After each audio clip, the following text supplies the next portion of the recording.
sábado. Me sinto muito feliz de estar aqui com vocês. Me sinto em casa. Tenho um grande carinho por essa igreja e estou muito feliz de estar aqui com os irmãos essa manhã e ter a oportunidade de compartilhar a palavra de Deus.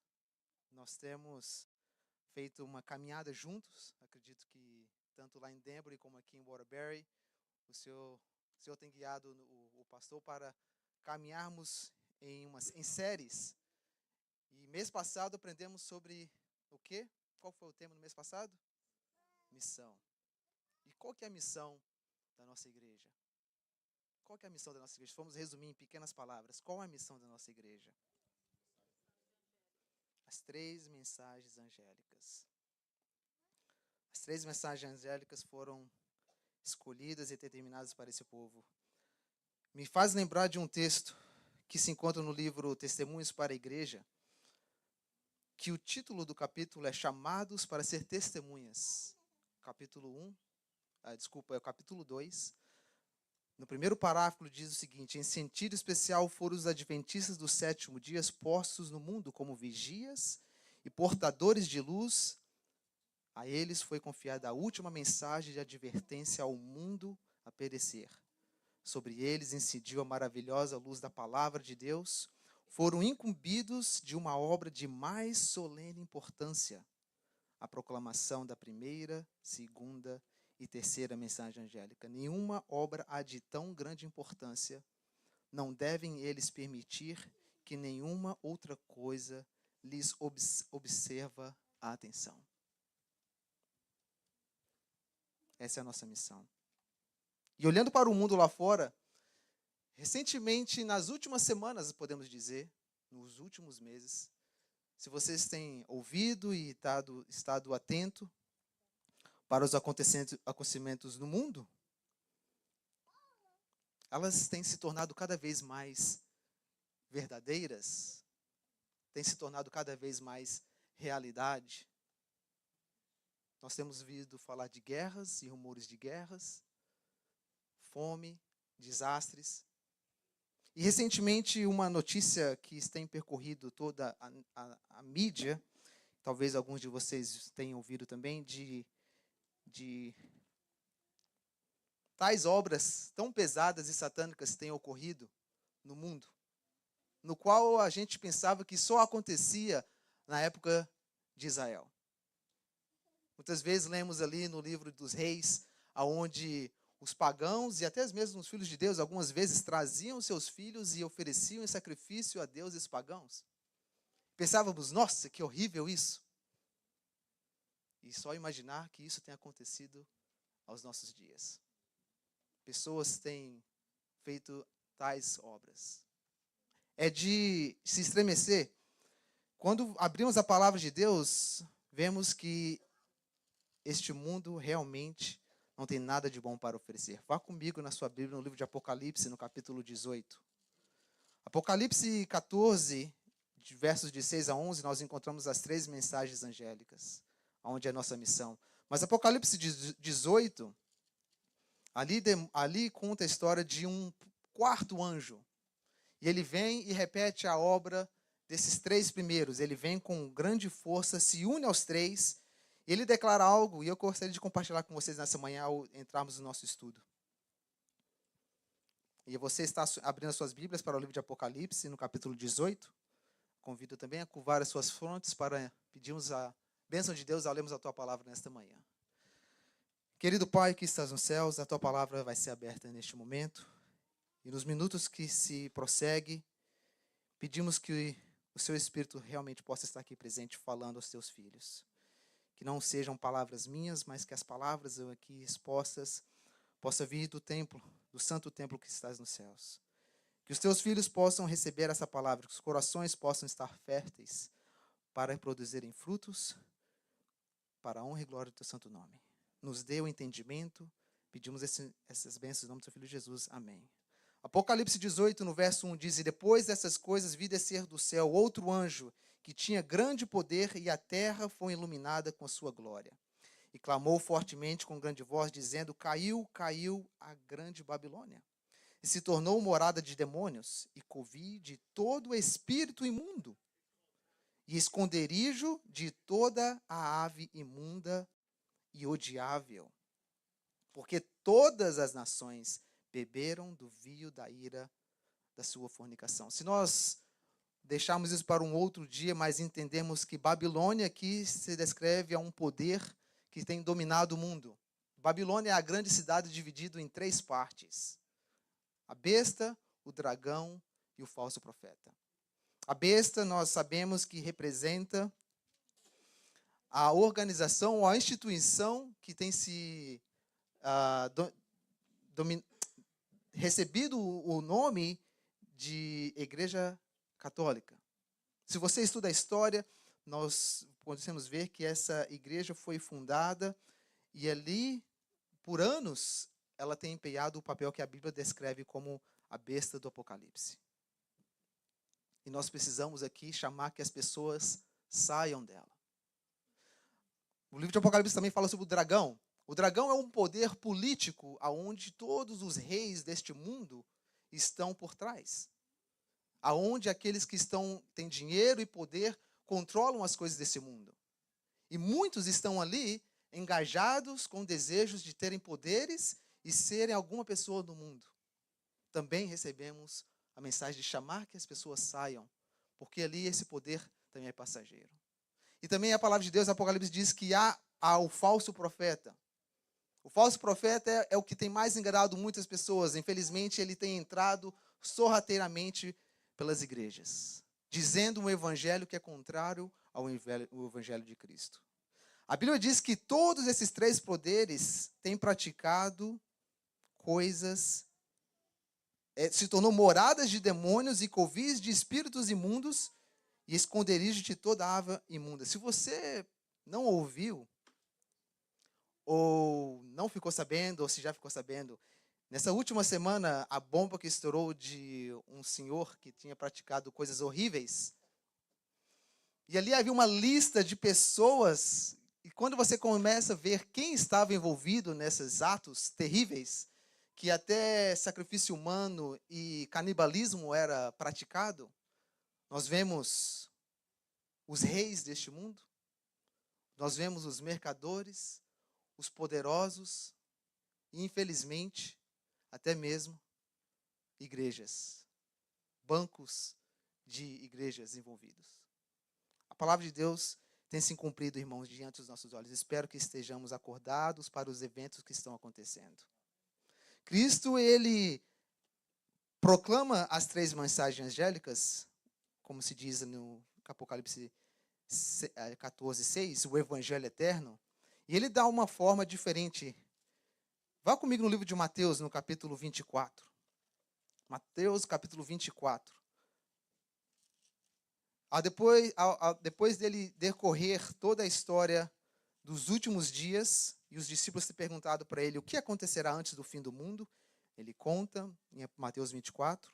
E no verso 14 ele diz da seguinte forma: e este evangelho do reino será pregado em todo o mundo em testemunho e a todas as nações, e então virá o fim. Se existe algo que eu e você devemos almejar, é que esse evangelho seja pregado. Porque o mundo não tem mais nada a oferecer. Se realmente entendemos o que está acontecendo, Sodoma e Gomorra está quase perdendo para o que está sendo praticado hoje. O interessante é que quando nós olhamos essa passagem, e este evangelho do reino será pregado em todo o mundo em testemunho, essa palavra em, eu procurei no original, e ela também pode ser traduzida como por. Uma pequena palavra, mas veja como faz uma grande diferença. Essa palavra em também pode ser traduzida como por. E se nós lemos esse texto novamente colocando por ali, ficará dessa seguinte forma: e este evangelho do reino será pregado em todo o mundo por testemunho. E a todas as nações, e então virá o fim. Nós aprendemos no mês passado que nós devemos pregar o evangelho. E agora esse mês nós vamos aprender que nós temos que também viver o evangelho. E o evangelho será pregado por testemunho. Muitas vezes você não vai precisar nem de abrir a boca, mas simplesmente pelas suas ações e atitudes, alguém vai ver Cristo na sua vida. E é isso que nós vamos olhar nesta manhã. O evangelho do reino, quando nós olhamos reino, existem 4 características principais que são exigidas ou que precisa para que se tenha um reino. 4 características. Quais que vocês acham que são? O que precisa ter para que se haja um reino? Um território, um líder ou um rei, um povo, e está faltando um. Lei. 4 características importantes que precisa para ter um reino. Um líder, um rei, suas leis, um território e um povo. O evangelho eterno, o evangelho do reino, ele é as 3 mensagens angélicas. Nós conseguimos ver ela dentro. Eu e você estamos nessa briga, nessa guerra. A que reino nós iremos fazer parte? Nós temos o reino de Deus e o reino de Satanás. Satanás, ele também tem o seu território, tem o seu reino. Infelizmente, qual é o território dele? Esse mundo. E qual que é a lei dele? A lei do pecado. E quem é o seu povo? Aqueles que querem viver sobre o domínio do pecado. Eu e você agora somos chamados para ir contra esse reino e juntarmos ao reino de Deus. Por isso que ele diz, pregai, e este evangelho do reino será pregado. O evangelho, ele é resumido em 4 capítulos. Ou podemos dizer que o evangelho é uma história de 4 capítulos. Nesses 4 capítulos nós encontramos a criação, a queda, a restauração e a consumação. Nesses 4 capítulos nós encontramos a primeira, a segunda, a terceira e o 4º anjo que nós vimos na Apocalipse 18. E nesta manhã, ao abrirmos esta série de estudos que estará falando sobre comunidade e unidade, eu gostaria que podemos percorrer a palavra de Deus entendendo como que o evangelho de Deus pode agora trazer eu e você para vivermos ele. Sermos testemunhas, além de pregarmos e ensinarmos, mas agora viver ele em comunidade. A criação, no livro de Gênesis, no capítulo 1, vá lá comigo. Fomos criados para fazermos parte do reino de Deus. Em Gênesis capítulo 1, no verso 26, um verso muito bem conhecido, ali a palavra de Deus diz o seguinte: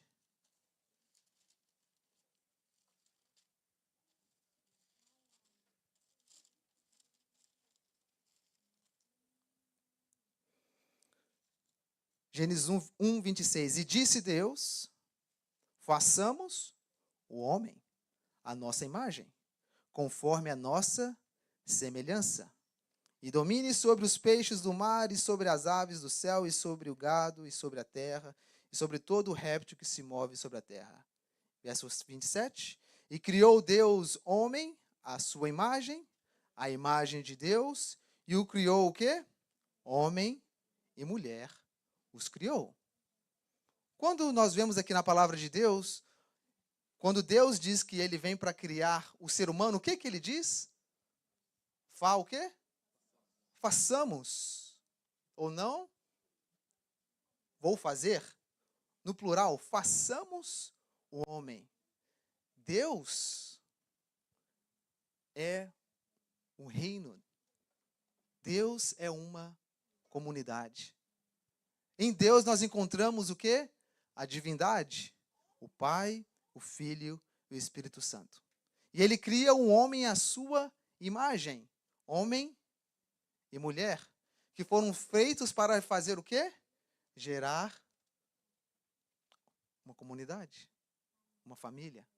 Se para um reino você precisa de povos, lá ele era o Deus, ele tinha o território, o universo e toda a terra. E agora ele cria um povo aonde que iria agora procriar e encher a terra, assim ele diz. Imagina quão perfeito seria a terra plena e cheia num mundo sem pecado. Eu fiquei tentando imaginar na minha pequena mente o que coisas boas poderíamos estar fazendo hoje que não teríamos que estar preocupado com o pecado. Quão bom seria o mundo. Imagina a gente poder sair, obviamente seriam coisas melhores, mas para a gente o que a gente consegue pensar aqui na Terra é coisas pequenas, mas imagina a gente poder sair, andar de moto e não preocupar de cair e quebrar o braço e machucar. Não seria bom? Imagina você poder sair e ir caminhar e fazer alguma coisa e não ter preocupado de sentir dor, cansado. Imagina viver num mundo onde todos os prazeres que foram oferecidos iriam fazer bem a você e você iria viver feliz.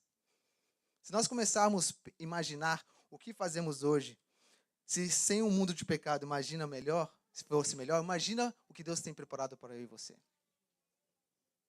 Na criação, Deus criou eu e você para vivermos numa condição perfeita, em harmonia. O homem, Deus criou a sua imagem, o homem e a mulher, e deu a capacidade deles de poderem gerar filhos. Imagina podermos ter os nossos filhos sem a preocupação deles terem ficado doentes e um dia ter que levar para o hospital. E hoje até a gente teve a notícia de um nosso irmão que está aqui, que o filho dele foi ao hospital e que vocês mantenham ele em oração. Não sei se já saiu ainda, o Felipe, mas que orem pelo Adam. Mas imagina você não ter que preocupar de acordar e seu filho está doente. Ou muitas mães que, infelizmente, durante o parto, ela perdeu o seu filho. Deus tinha na sua mente fazer algo magnífico, maravilhoso. O reino de Deus é algo que eu e você devemos almejar constantemente. Só que, infelizmente, nesse cenário, nessa criação, houve uma queda. A primeira mensagem angélica, ela aponta para a criação, lembra? Temer a Deus, e viu o evangelho eterno sendo proclamado a toda língua, nação e tribo, dizendo: temer a Deus e dar-lhe glória, porque é vinda a hora do seu juízo, e adorai aquele que fez o céu, o mar e a terra e as fontes das águas.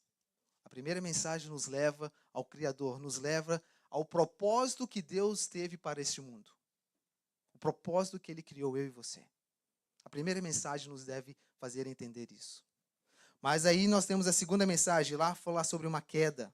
E essa queda nós vemos que ela começou antes da terra, lá no céu. No livro de Isaías, no capítulo 14, vá lá comigo. Isaías capítulo 14, no verso 12, nós aprendemos e começamos a entender como que estamos na condição que estamos hoje. Apocalipse 14, no verso 12, começa dizendo: como caístes desde o céu, ó Lúcifer, filho da alva, como fostes cortado por terra, tu que debilitavas as nações, e tu dizias no teu coração: eu subirei ao céu, acima das estrelas de Deus. Exaltarei o meu trono, e no monte da congregação me assentarei aos lados do norte. Subirei às alturas das nuvens e serei semelhante ao Altíssimo. Lúcifer almejou ser como Deus. Mas espera aí, eu e você não somos aconselhados a também querer ser como Deus? Somos. Só que Lúcifer, ele inverteu a intenção.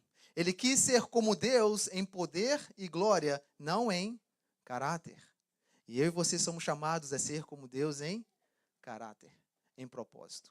Lúcifer agora, ele cai, a Bíblia diz que ele caiu do céu.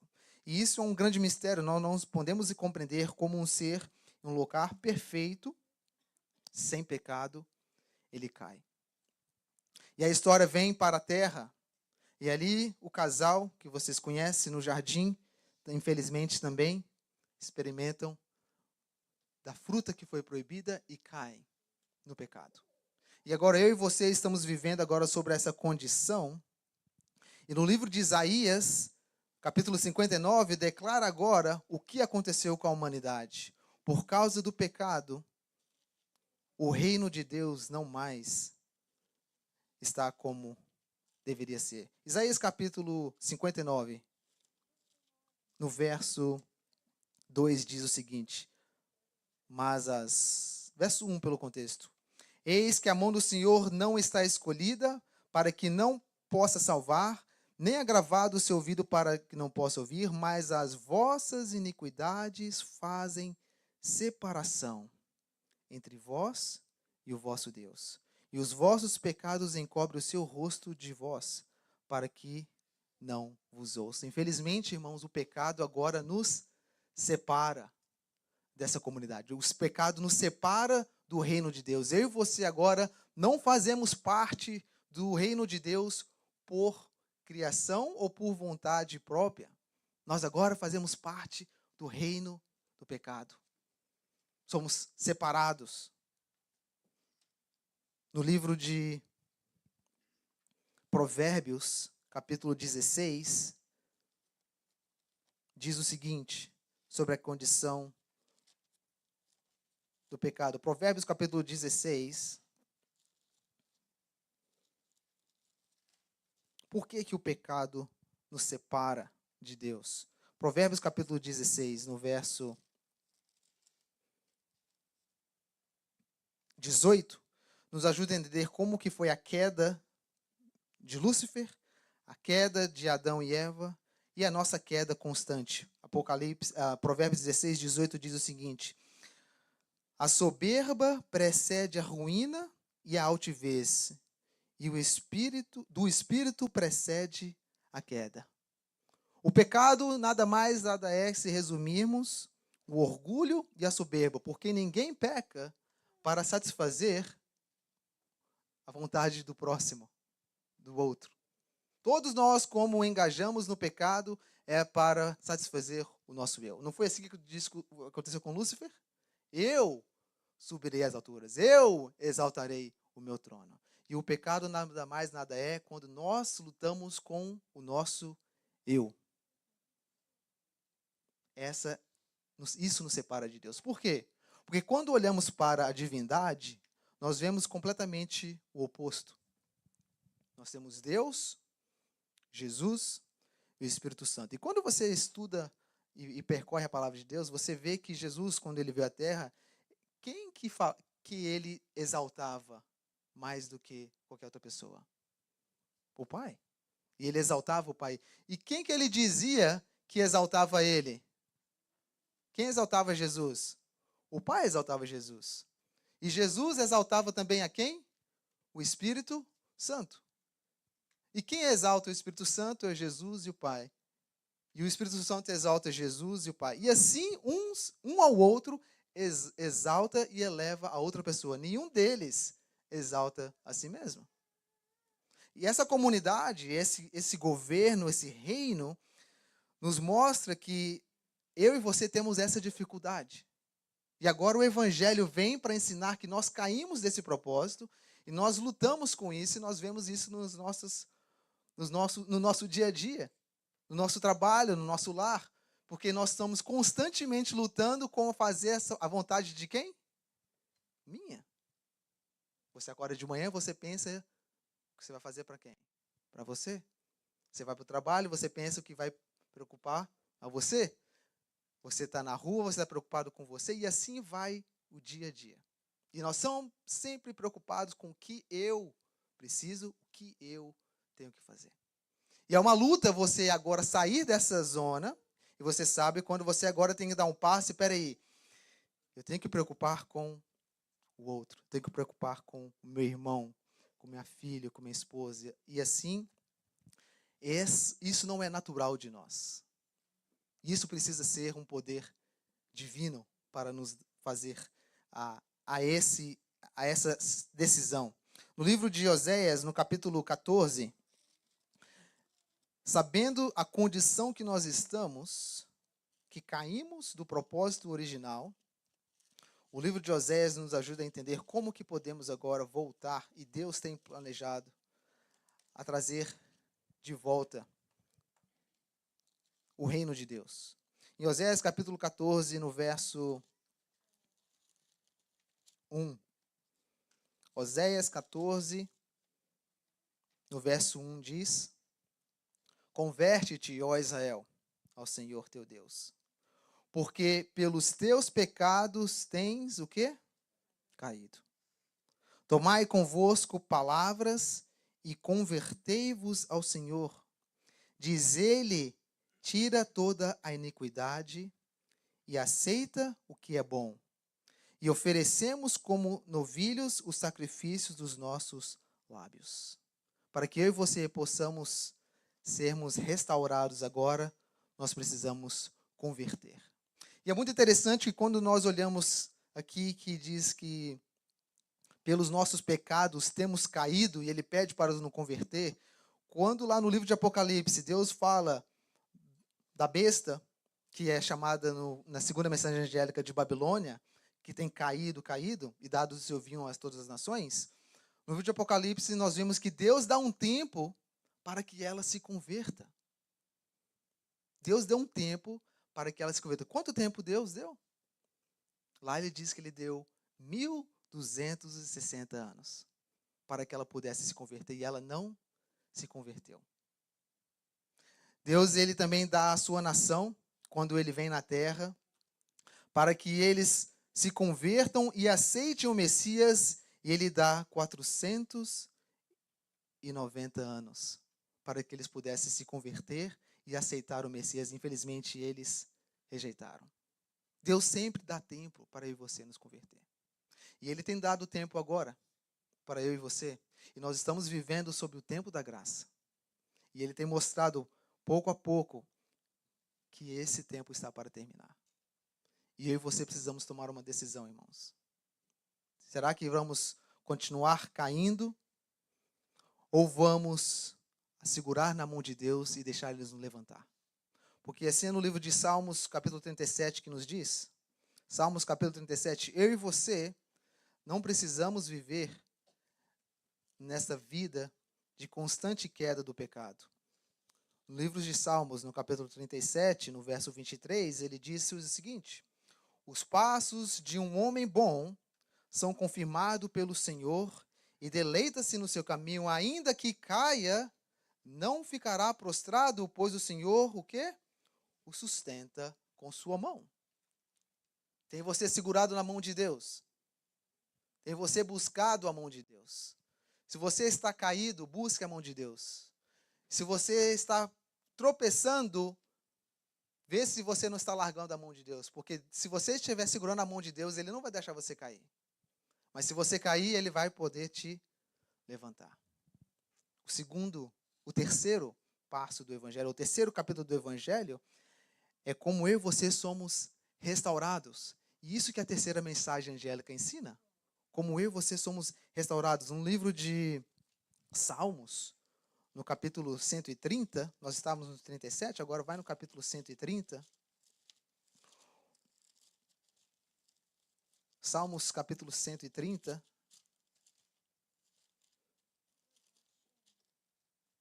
No verso 6, ele diz o seguinte: a minha alma anseia pelo Senhor mais do que os guardas pela manhã. Mais do que aqueles que guarda pela manhã. Espere, Israel, no Senhor, porque o Senhor há misericórdia, e nele há abundante redenção. E ele remirá a Israel de todas as suas iniquidades. O pecado realmente nos separa de Deus. Mas Cristo, ele nos remite, ele nos dá a capacidade de voltarmos ao reino de Deus. Como que ele faz isso? Nos redimindo. A redenção faz isso. E a terceira mensagem angélica ensina isso. Como eu e você podemos não viver mais sobre o pecado, caindo constantemente ou numa queda, mas sermos restaurados para que Cristo possa nos redimir dele. Em Romanos capítulo 8, no verso 35, fala que eu e você não precisamos mais viver separados dele. E olha como que ele pode fazer que eu e você possamos estar unidos. Esse é um dos versos que eu também mais gosto da palavra de Deus. Romanos capítulo 8, no verso 35. Romanos 8, 35.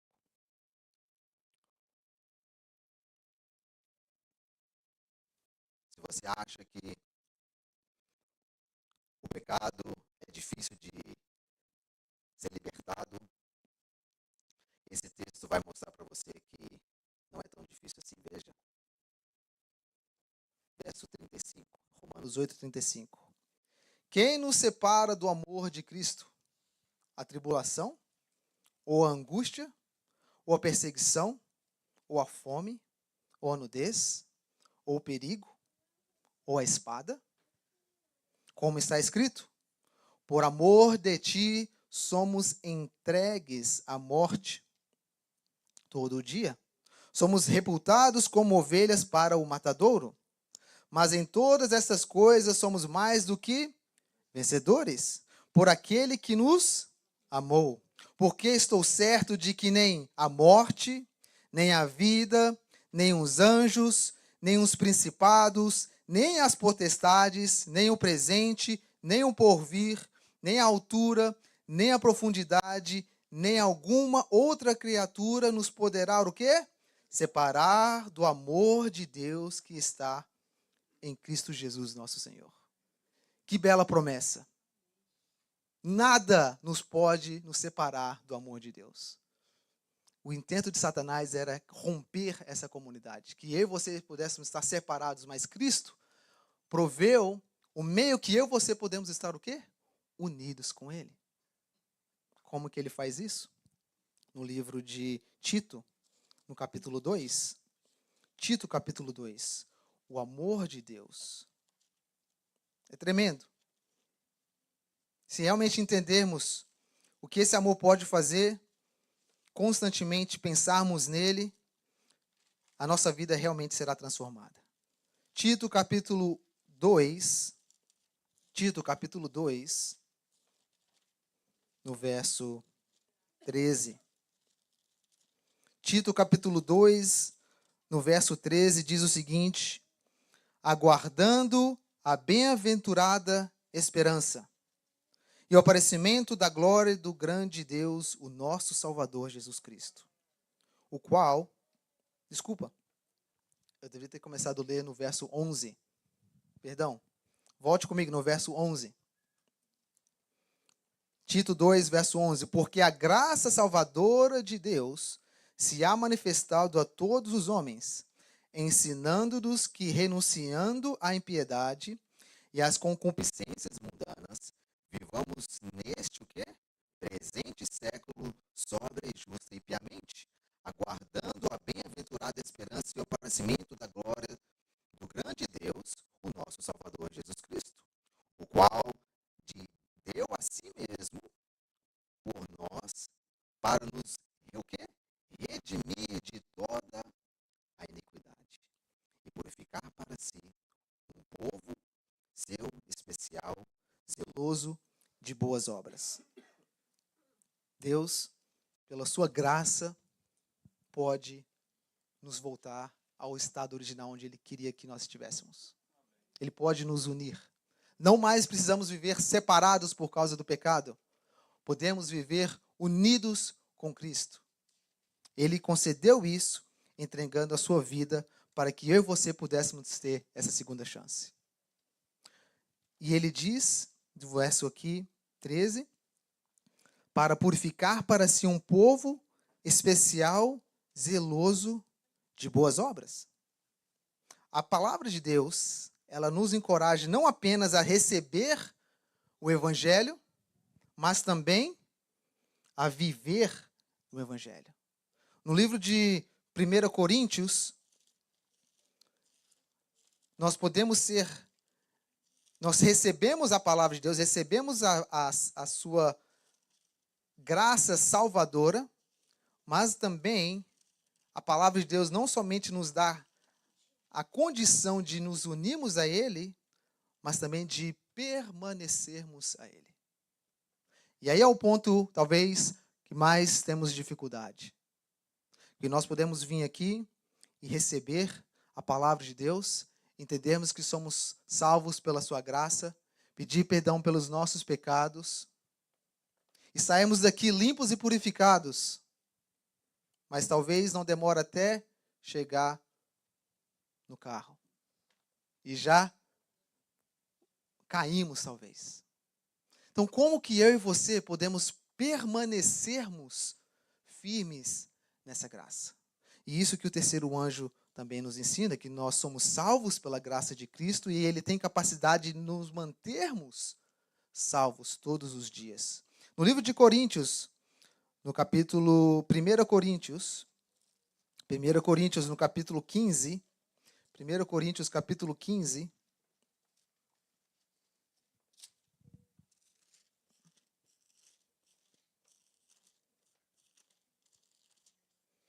no verso 1 diz o seguinte, 1 Coríntios 15, 1.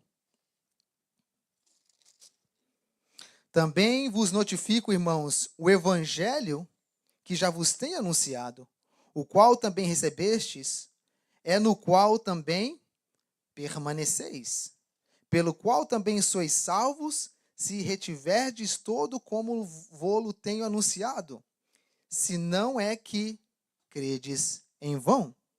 Porque primeiramente vos entreguei o que também recebi, que Cristo morreu por nossos pecados, segundo as Escrituras. Nós devemos permanecermos firmes no livro de Colossenses agora. Colossenses, onde estamos estudando a nossa lição. Colossenses capítulo 1. Colossenses capítulo 1, no verso 23. Colossenses capítulo 1, no verso 23. Se na verdade permanecedes fundados e firmes na fé, e não vos moverdes da esperança do evangelho que tendes ouvido, o qual foi pregado a toda a criatura que há debaixo do céu, e do qual eu, Paulo, estou feito ministro, regozijo-me agora que padeço por vós na minha carne, cumpro o resto das aflições de Cristo pelo meu corpo, que é a igreja. Aqui a palavra de Deus diz que nós temos que a verdade, ela permanece, nós temos que permanecer delas fundados e firmes na fé, para não nos mover da esperança do evangelho. Eu e você precisamos estarmos fundados na fé de tal forma que nós não podemos mover do evangelho. E nós estamos vendo como o evangelho é esse processo de 4 capítulos. Isso me faz lembrar de um texto do livro Eventos Finais, do capítulo 15, que diz o seguinte: logo o povo de Deus estiver selado na fronte, e não é algum selo ou marca que pode ser visto, mas é a consolidação, na verdade, tanto intelectual como espiritualmente, de modo que não possam ser abalados. O terceiro anjo, irmãos, ele vem e anuncia o quê? Ele anuncia um selo que será colocado aonde? Na testa e na mão daqueles o quê? Que adoram a besta e a sua imagem. E se eles fizerem isso, eles receberão o quê? A consequência das 7 pragas. Mas Cristo tem uma mensagem para que você não receba esse selo. Se eu e você mantermos firmes na palavra, nós receberemos o quê? O selo de Deus. Eu e você precisamos estarmos firmes no Evangelho. Precisamos entender o que é o Evangelho eterno, entendermos que ele tem capacidade de manter eu e você firmes neles, inabaláveis. No livro de Romanos, capítulo 12. Romanos, capítulo 12. Como isso pode ser uma realidade? Falar é uma coisa. Como, irmãos? Lucas, você está falando que nós temos condição de viver uma vida inabalável? Assim a palavra de Deus diz. Assim a palavra de Deus nos ensina. Como que podemos estar constantemente firmes, enraigados na palavra de Deus. Romanos capítulo 12. Romanos capítulo 12, no verso 10. E agora vamos para o quarto capítulo, que é a transformação, a consumação. Lembra? Vamos fazer a recapitulação aqui. O Evangelho é um capítulo, ou ele é dividido em 4 partes. A primeira, criação. A segunda, a queda. A terceira, redenção. E a quarta, a consumação. A primeira, a segunda, a terceira, mensagem angélica. Agora vamos caminhar para aquele quarto anjo que a gente começou lendo em Apocalipse 18 e ver como ele encaixa com essa história do Evangelho. Romanos capítulo 12, no verso 10, diz o seguinte: amai-vos cordialmente uns aos outros, com amor fraternal, preferindo-vos em honra uns aos outros. Não sejais vagarosos, não no cuidado, sede fervorosos no espírito, servindo ao Senhor, alegrai-vos na esperança, sede pacientes na tribulação, perseverai na oração, comunicai com os santos nas suas necessidades, segui a hospitalidade, abençoai aos que vos perseguem, abençoai e não amaldiçoeis, alegrai-vos com os que se alegram e chorai com os que o choram. Sede o quê? Unânimes entre vós, não ambicioneis coisas altas, mas acomodai-vos às humildes. Não sejais sábios em vós mesmos, a ninguém tornei o mal por mal, procurai as coisas honestas perante todos os homens, se possível, quando estiver em vós, tende paz com todos os homens. Não vos vingueis a vós mesmos, amados, mas dai lugar à ira, porque está escrito: minha é a vingança, e eu recompensarei, diz o Senhor. Como que eu e você podemos viver essa realidade? Nós temos que ter a honestidade de vermos que isso aqui, que foi descrito que eu e você devemos fazer, não vem de nós. Nós lutamos com certas coisas aqui. Porque nós somos pessoas que estamos aqui dentro de uma comunidade que somos pessoas diferentes, lares diferentes, estados diferentes. Um baiano, outro mineiro. Esqueci aqui, do Pará, o que mais tem aqui agora, né? Do Pará, do Goiás. Um gosta de piqui, outro gosta de jiló. E Deus coloca pessoas de várias nacionalidades, pessoas diferentes, com criações diferentes, a estar juntos no mesmo lugar. Por que isso? Não somente na igreja, mas talvez no seu lar, com a sua esposa. Um é calmo, o outro é mais temperamental, um é mais forte. E assim essas diferenças vão o quê? Vão nos moldando. A palavra de Deus diz que ferro com ferro se pule, né? E assim Deus tem fazendo essa transformação. Quando Deus coloca eu e você para vivermos em comunidade unidos, é porque Ele quer mostrar que tem muita coisa que eu e você precisamos mudar. E talvez você não consiga enxergar, mas o seu irmão do teu lado consegue ver. E como que a gente pode ajudar um ao outro sem magoar? Porque muitas vezes nós vemos a dificuldade do irmão, e em vez de irmos lá e ajudar o irmão a levantar daquela dificuldade, muitas vezes a gente ajuda, fica aí, pisa nele para ele não levantar. E é onde agora que eu e você podemos permanecer no Evangelho. Nós devemos viver no Evangelho, deixando ele transformar eu e você. No livro de 2 Coríntios, no capítulo 13. 2 Coríntios, no capítulo 13. E nós vamos ler mais 3 passagens e vamos encerrar. 2 Coríntios, no capítulo 13.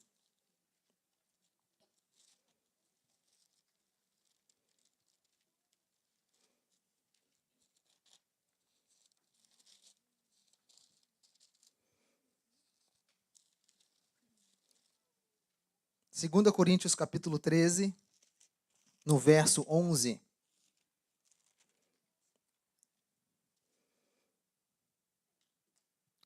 Veja o conselho da palavra de Deus. Quanto ao mais, irmãos, regozijai-vos, sede perfeitos, sede consolados, sede de um mesmo parecer, vivei em paz. E o Deus de amor e de paz será convosco. Pula para o verso 14 agora. A graça do Senhor Jesus Cristo e o amor de Deus e a comunhão do Espírito Santo sejam com todos vós. Amém. Sabe como eu e você conseguimos viver em paz? É quando nós olhamos para a divindade. Você viu ali quem estava presente? Deus, o Pai, o Filho e o Espírito Santo. Quando eu e você começarmos a olharmos para a divindade e termos Ele como nosso foco, nós conseguimos, em nós vivemos em paz. É quando nós tirarmos o olho de lá, aí fica difícil, irmãos. Fica difícil. No livro de Colossenses, mostra como eu e você precisamos realmente desta comunhão, dessa transformação, de sermos perfeitos, porque ali existe uma grande obra a ser feita. Não esqueça que nós estamos vendo que essa obra de transformação é a obra do quarto anjo. Vamos ver se vocês... Vamos recapitular agora. Colossenses, o que eu falei? Não falei, né? Colossenses capítulo 1. A gente esteve lá mais cedo. Vamos voltar lá. Colossenses capítulo 1, verso 26. Colossenses capítulo 1, verso 26. O mistério que esteve oculto desde todos os séculos, em todas as gerações, e agora foi manifestado aos seus santos, aos quais Deus quis fazer conhecer quais são as riquezas da glória desse mistério. Entre os gentios, que é o quê? Cristo em vós, a esperança da glória, a quem anunciamos admoestando a todo homem, ensinando a todo homem, e em toda a sabedoria, para que apresentemos todo o homem perfeito em Jesus Cristo. Vocês lembram o capítulo 18 de Apocalipse? Como é que ele descreve o anjo? O que ele diz? E vi outro anjo descendo, e a terra foi o quê? Iluminada com a sua glória. O que o anjo representa, irmãos, no livro de Apocalipse? Os seus mensageiros. Os seus mensageiros iluminarão a terra com a sua glória. Que glória é essa que eles irão iluminar a terra? A glória de Cristo em vós. Ontem à noite, eu conversando com meus filhos, eu falei com eles em casa, você sabia? E eles falam assim, papai, mas é difícil eu chegar na escola, eu estava falando sobre como nós devemos pregar o evangelho, é difícil chegar na escola e falar para um nosso amiguinho sobre Jesus. Muitos lá não querem ouvir. Aí eu falei, sabe como você pode falar de Jesus?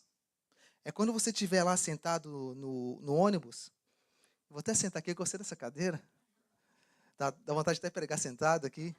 Você está lá sentado no ônibus, e aí um amiguinho do seu lado vai lá e puxa um telefone e começa a mostrar algo que os nossos olhos não devem ver. E aí ali você toma uma decisão de, não vou olhar isso. E ele insiste, ele fala, olha aqui, deixa eu ver. Você, não, eu não assisto essas coisas.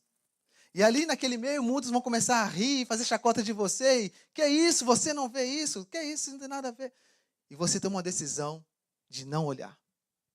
E ali você não sabe, mas muitos dos seus amiguinhos podem estar rindo de você e fazendo chacota, mas talvez esteja um lá, sentado, só ouvindo, observando.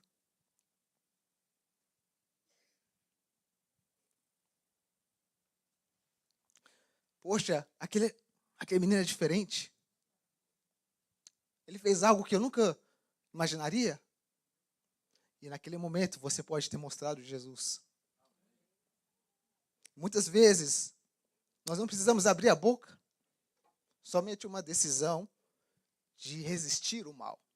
E é difícil. E eu me emociono falar isso porque é uma luta que nós temos. Mas Cristo, Ele pode mostrar, revelar para as outras pessoas quando eu e você decidimos sermos transformados. E é assim que o mundo vai ser cheio da sua glória, irmãos. O evangelho, ele precisa ser levado por testemunho. Não somente pregado, mas também vivido. Encerrando no livro de Ezequiel. Vá comigo no livro de Ezequiel, nós vamos encerrar aqui nessa passagem. Ezequiel capítulo 37. Há uma profecia que é muito cabulosa, muito difícil de entender, mas veja quão poderosa ela é. Ezequiel capítulo 37, no verso 9, vamos começar a lendo. Ezequiel capítulo 37, começando no verso 9. Depois, pelo contexto, você pode começar a ler do verso 1. Mas aqui, Ezequiel, ele é levado para um vale de ossos secos. E Deus mostra para ele esse grande vale. E aí ele pergunta, o que é isso, Senhor? Pode esse vale viver? E Deus fala para ele, profetiza sobre esse vale, e esses ossos viverão? E aí, começando lendo no verso 9, ele diz, e ele disse, profetiza ao Espírito, profetiza, ó Filho do homem, e diz ao Espírito, assim diz o Senhor Deus, vem dos quatro ventos do Espírito e assopra sobre esses mortos, para que vivam. E profetizei, como ele me deu ordem. Então o Espírito entrou neles e viveram, e se puseram em pé um exército grande e extremo. Então disse, Filho do homem, estes ossos são toda a casa de Israel. Eis que diz, os ossos se secaram, e pereceu a nossa esperança. Nós mesmos estamos cortados. Essa profecia diz que esses ossos, que representa eu e você, vão ser unidos novamente. E vão ficar de pé como um grande exército. E como que esses ossos ficam em pés ali? A palavra de Deus diz que ele profetizou e o Espírito de Deus, ele se assoprou e eles viveram. Isso me faz lembrar lá do Jardim do Éden. Quando Deus toma um homem de barro e sopra nas suas narinas e ele se torna ser uma alma vivente. E aqui Deus em Ezequiel, ele quer mostrar que ele quer fazer o que ele fez no Jardim do Éden novamente com eu e você. O pecado, irmãos, tem feito isso conosco. Tem nos secado, tem nos destruído, tem nos deixado nessa condição. Mas eu oro para que nessa igreja, em todas as igrejas deste mundo, todos aqueles que estão querendo pregar a mensagem do terceiro anjo, que possam pedir que o Espírito Santo possa vir sobre nós e soprar esse sopro, e que esses ossos possam ficar de pé como um grande exército. Quando eu penso em exército, quando eu vejo a palavra de Deus lidar com o exército, não me deixa de vir na mente certas coisas que a gente ouve aí na história. Eu nunca servi no exército, mas eu tive vontade, eu cheguei até a me alistar, mas pela graça de Deus não fui chamado, na época da guerra lá do Afeganistão. Deus sabe o motivo qual. Mas eu sempre tive muito interesse e gostei muito. E eu entendi que Deus agora me chamou para ser um soldado de Cristo, não um soldado de uma nação. Mas quando a gente olha para o exército, ali existem grupos especiais de elite. E recentemente nós temos ouvido, e eu pensei assim, eu acho que eu não deveria comentar sobre essa ilustração, talvez alguns aqui possam não gostar, mas ao ouvir recentemente como o presidente da Venezuela foi preso, teve um segurança que ele declarou como foi a operação. E não sei se algum de vocês leram ou ouviram ele descrevendo como foi a operação. E ao ele descrever, ele diz que foi rapidamente, homens de toda parte entraram no prédio e eles começaram a passar mal, caíram pelo chão e várias coisas aconteceram assim. E eles foram lá, pegaram o cara, tiraram dali e levaram. E nenhum soldado americano morreu. E se você ouvir o cara descrevendo, você fica assim... Ele diz, não pareciam ser humanos os que entraram aqui. As pessoas ficaram completamente imóveis. E eu meditando nisso, eu pensei, imagina se o povo de Deus operasse como uma tropa de elite. Ao ver um pecador lá no mundo, e nós nos unimos aqui, e falar assim, irmãos, nós precisamos lá salvar essas pessoas. E quando você entende como uma tropa de elite funciona, eles vão com uma precisão tão certa atrás do alvo deles, que cada um protege um ao outro. E ele pode caminhar com certeza e avançar, sabendo que sempre vai ter alguém protegendo a eles.